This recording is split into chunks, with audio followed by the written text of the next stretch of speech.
प्यारे प्यारे दोस्तों, नमस्कार। स्वागत है आप सभी का मेरे YouTube चैनल पे। और आज का हमारा टॉपिक है आर्थिक आपदा से मुकाबले की तैयारी। ईश्वर टूटी हुई चीज़ों का इस्तेमाल कितनी खूबसूरती से करता है। जैसे बादल टूटने पर फुहार आती है, मिट्टी टूटने पर खेत का रूप लेती है और बीज टूटने पर एक नए पौधे की संरचना होती है। इसलिए जब आप खुद को टूटा हुआ महसूस करो तो समझ लीजिए ईश्वर आपका इस्तेमाल बड़ी उपयोगिता के लिए करना चाहता है। कोरोना से क्रांति दुनिया की करीब आधी आबादी इस समय घरों में कैद है। जनजीवन एकदम ठहर गया है। स्वास्थ्यकर्मी बहादुर योद्धा बनकर जिंदगियां बचाने में जुटे हैं। वैक्सीन की तलाश तेज होती जा रही है। विचारकों, नीति निर्माताओं और ज्योतिषियों तक कोई अंदाजा नहीं कि इस आपदा का मानव जाति पर कितना असर होगा। आर्थिक गतिविधियों के दरवाजे लगभग बंद हो गए हैं। इसका आर्थिक वृद्धि और आजीविका पर बहुत भयावह असर पड़ने की आशंका है। भारत सहित दुनिया के अधिकांश देशों की सरकारें और केंद्रीय बैंक इस आपदा से निपटने के लिए रणनीति बनाने में जुटे हैं। भारत सरकार इससे खासी सक्रिय रही है।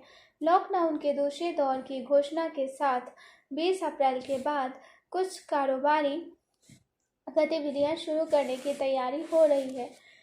इसी अप्रत्याशित विकल्प को लागू करने से पहले अपर्याप्त तैयारी को लेकर जरूर आलोचना के कुछ स्वर उठे, लेकिन इटली, स्पेन, अमेरिका और फ्रांस जैसे देशों के हालात देखकर तो मोदी सरकार की रणनीति ही सही दिखती है। अभी लोगों को जिंदगी बचाना ही सर्वोपरि होना चाहिए।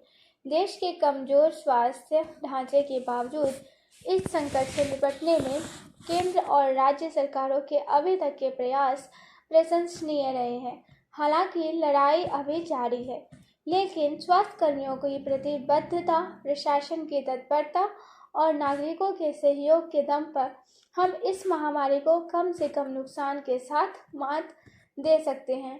भारत में इस महामारी ने बहुत खराब वक्त में दस्तक दी है। आर्थिक वृद्धि पहले से ही सुस्त थी। देश की एक बड़ी आबादी अभी भी गुर्बत में जी रही है। रोजगार की तस्वीर भी बहुत अच्छी नहीं है। निजी एजेंसी CMI के मार्च में जारी बेरोजगारी के आंकड़ों के अनुसार देश में शहरी बेरोजगारी की दर 30% और ग्रामीण बेरोजगारी 20.2% है। लॉकडाउन के बाद यह स्थिति और खराब हो सकती है। ऐसी स्थिति से निपटने के लिए सरकार ने एक राहत पैकेज जारी किया है जो GDP के 1% के बराबर था। अर्थशास्त्रियों ने इसे नाकाफी बताया और सरकार को सलाह दी कि वह कम से कम 5 से 7 लाख करोड़ रुपए का पैकेज जारी करे। इससे कुछ लोगों ने तुरंत अटकलें लगाने शुरू कर दी कि सरकार एक और राहत पैकेज पर विचार कर रही है। जो भी हो, लोगों की जिंदगी बचाने के उपायों के साथ सरकार को आसन्न आर्थिक आपदा से निपटने के लिए व्यापक रणनीति भी तत्काल तैयार करनी होगी। इसके लिए बीते कुछ दिनों से ही सुझावों का सिलसिला कायम है, तो मैं भी उसमें कुछ जोड़ना चाहूँगा। भारत में 90% लोगों के रोजगार की कड़ी असंगठित क्षेत्र से जुड़ी है, जो स्वरोजगार, कृषि और छोटे उद्योगों से अपनी आजीविका चलाते हैं। शेष 10% ही संगठित क्षेत्र का हिस्सा है, जिनके पास कुछ सुरक्षा है। ऐसे में राहत पैकेज का एक बड़ा हिस्सा असंगठित क्षेत्र पर केंद्रित होना चाहिए। यहाँ तक कि सरकारी खजाने पर दबाव होने के बावजूद खुले हाथों में से मदद करने में कोई कोताही नहीं की जानी चाहिए। इसी तरह बैंक कर्जों के लिए 3 महीने की किस्तों में राहत दी गई है। उसकी मियाद सितंबर तक बढ़ाई जाए। सभी लोगों और उद्यमों को इसके दायरे में लाना होगा ताकि वे कर्ज के बोझ तले आर्थिक रूप से दम न तोड़े। यह किसी कर्ज माफी के रूप में नहीं, बल्कि एक मोहलत के रूप में दी जाए। जो भुगतान करने की स्थिति में है, उन्हें अवश्य ही कर्ज चुकाना चाहिए। सभी नियोक्ताओं के लिए यह निर्देश भी होना चाहिए कि इस अवधि में वे किसी कर्मचारी को न निकालें। पूर्णतया बंदी से उनके लिए वेतन की समस्या उत्पन्न हो सकती है। ऐसे में सरकारी सब्सिडी से कोई राह तलाशी जा सकती है। हालांकि जो कंपनियां बीते 6 महीनों में लाभांश या पुनः खरीद दिखा चुकी हैं, उन्हें स्वयं से यह करना चाहिए, क्योंकि उनके बही खातों में इतनी गुंजाइश जरूर होगी। इसी तरह अन्य सक्षम कंपनियों को भी सरकारी राहत के लिए लगी कतार में बेवजह नहीं खड़ा होना चाहिए। कर्ज की जरूरत को देखते हुए आरबीआई पहले ही तरलता बढ़ाने का ऐलान कर चुका है। इसे आगे और बढ़ाया जा सकता है। जहां तक छोटे उद्यमों और स्वरोजगारों की बात है, तो उन्हें कर्ज और सब्सिडी दोनों मुहैया कराई जानी चाहिए। सब्सिडी में लॉकडाउन की अवधि के साथ ही अतिरिक्त 30 दिनों के वेतन की व्यवस्था की जाए, ताकि उन्हें लॉकडाउन से पहले की स्थिति में लाया जा सके। इसके लिए कार्यशील पूंजी की जरूरत में 6 माह तक ब्याज मुक्त कर्ज मुहैया कराया जाए।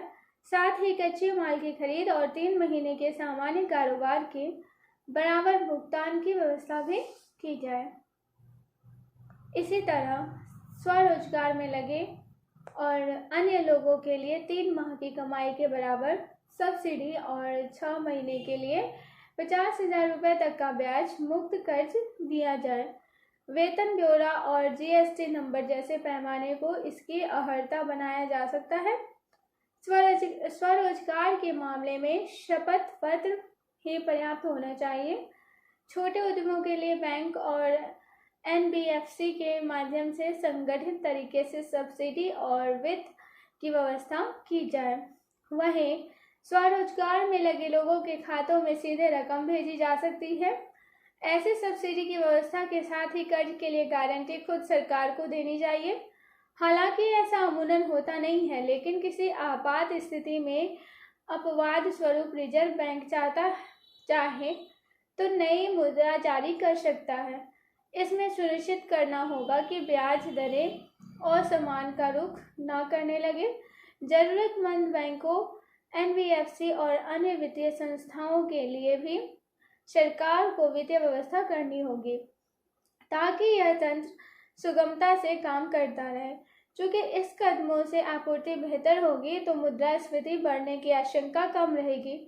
महामारी मांग आपूर्ति को प्रभावित कर दोहरा झटका देगी। ऐसे में प्रस्तावित सुझाव दोनों मोर्चों को दुरुस्त करेंगे। इससे वित्तीय सेवाओं की स्थिति बेहतर होने के साथ ही आर्थिक संकुचन की आशंका कम होगी।